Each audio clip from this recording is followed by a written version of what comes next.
Breaking news! Something very interesting is happening behind the scenes with the Denver Broncos offensive line, and honestly, a lot of fans still have no idea how important this could become for the future of the team. While most people around the NFL keep focusing only on Bo Nix, there's another story quietly developing inside Denver that may completely change the direction of this franchise over the next few years. And the craziest part? The Broncos may already have the foundation of one of the deepest offensive line groups in the entire league without many people realizing it yet. But here's where things start getting really serious for Broncos country. There are now growing signs that this could be the final season we see this exact starting offensive line together. At the same time, Denver appears to already be preparing the next generation behind the scenes with younger players the coaching staff reportedly believes in very strongly. Some of these names are already creating major internal buzz, and if what's being said is true, the Broncos may soon face one of the toughest roster decisions they've had in years. And before I reveal why the Broncos might be forced to completely rethink how many offensive linemen they keep on the active roster this season, make sure you hit the like button right now if you truly believe this team is building something special for the future. And I want every optimistic Broncos fan to comment this right now down below. Go Broncos! Our future is brighter than ever. Now let's get straight into it because there are some very important details emerging about this offensive line that Broncos country needs to pay attention to. The biggest thing here is not just the talent of the starters, but the relationship this group has developed with Bo Nix over the last 2 seasons. According to the discussion surrounding the team, there's a growing belief that Bo Nix himself is a major reason why this offensive line looks so dominant at times. The conversation inside Broncos circles is that sacks are not only about offensive linemen getting beat, but also about quarterback awareness, pocket movement, and decision-making. And Bo Nix has apparently excelled in those areas. One of the most impressive details that came out is that Bo Nix has only been sacked 46 times across his first 2 NFL seasons combined, while comparisons were made to previous quarterback sack totals that were dramatically higher. That statistic alone is making people believe that the chemistry between Bo Nix and this offensive line is becoming one of Denver's biggest strengths. There's a growing sense that the quarterback and the offensive line are protecting each other equally. And when you look at the players individually, you start understanding why the confidence around this group is so high. Garrett Bowles continues to receive massive praise internally and externally. There's even discussion that last season may have been the best football of his entire career despite his experience level. Quinn Meinerz is still viewed as one of the elite guards in football, while Ben Powers continues earning recognition as an underrated but extremely valuable piece of the unit. Luke Wattenberg also received strong praise for the way his play improved down the stretch last season after earlier criticism. Meanwhile, Mike McGlinchey continues being viewed as a stable presence on the right side.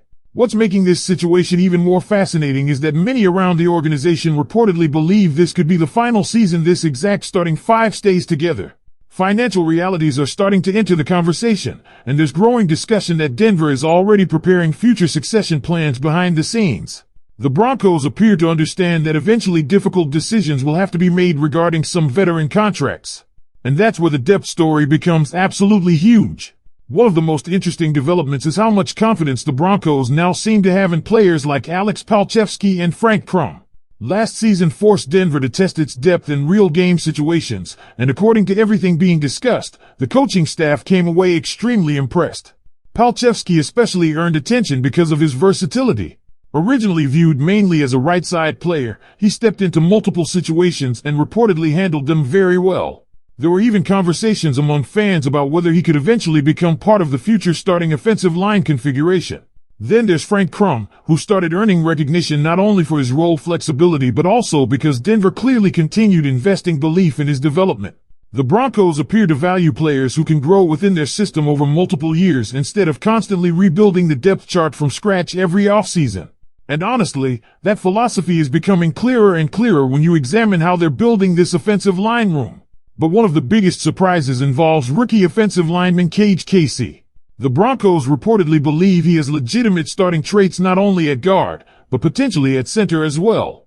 That kind of flexibility could become incredibly important for Denver moving forward because it gives them multiple contingency plans if injuries happen again during the season. And now things get even more interesting with the undrafted rookie additions. There's growing buzz around Tyler Miller and Gavin Ortega after reports emerged regarding how much guaranteed money Denver gave them after the draft process.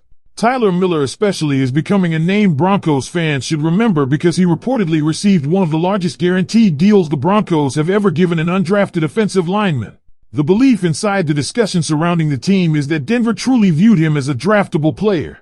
His size, length, athletic profile, and physical traits are already creating attention during early offseason observations. And this is where roster decisions could become extremely difficult. The Broncos may face a serious dilemma about whether they carry 9 or even 10 offensive linemen on the active roster this season. The concern appears to be that if players like Tyler Miller perform well during preseason action, Denver may not risk exposing them to waivers because other teams around the league are now paying attention to how the Broncos evaluate and develop offensive linemen. That might be one of the biggest hidden stories here. Around the league, teams are reportedly beginning to notice Denver's success at identifying developmental offensive line talent. The Broncos have built a strong reputation internally for developing these players, and now other franchises may start targeting Broncos developmental linemen if they become available. That changes everything when roster cuts arrive later this summer. What makes this entire situation feel so important is that Denver finally appears to have stability across the offensive line room from top to bottom. Not only with the starters, but with the developmental pipeline behind them as well. The Broncos seem fully committed to maintaining offensive line continuity around Bo Nix for both the present and the future. And honestly, that may end up becoming one of the biggest reasons this team remains competitive moving forward. And another thing that is starting to become impossible to ignore is how much confidence this coaching staff seems to have in the developmental structure of the offensive line room. When you really look at the conversations happening around this unit, the Broncos are no longer operating like a team desperately trying to patch holes every offseason. Instead, they appear to have a long-term system in place where younger linemen are already being prepared years before they're expected to become starters. That's a massive shift compared to how unstable things used to feel at this position. The interesting part is that the Broncos are not just relying on high draft picks to make this happen. In fact, one of the strongest themes surrounding this offensive line discussion is Denver's belief in finding and developing overlooked talent. The staff appears extremely confident in their ability to identify specific physical traits and mold players inside their system over time. And honestly, that confidence is becoming more visible every single year. That's why names like Frank Crum, Alex Palczewski, Cage Casey, Tyler Miller, and Gavin Ortega are suddenly becoming very important to watch during camp. The Broncos clearly don't view these guys as random depth players. There's a real belief internally that some of these linemen could eventually become major contributors. And if that turns out to be true, Denver may have one of the smartest offensive line development plans in the league right now. One thing that really stood out in the discussion is how much emphasis is being placed on versatility. The Broncos love having players who can handle multiple spots if injuries happen. Last season proved exactly why that matters. Different players were forced into unexpected roles throughout the year, and according to everything being said around the team, several backups exceeded expectations when called upon. That experience now gives Denver a much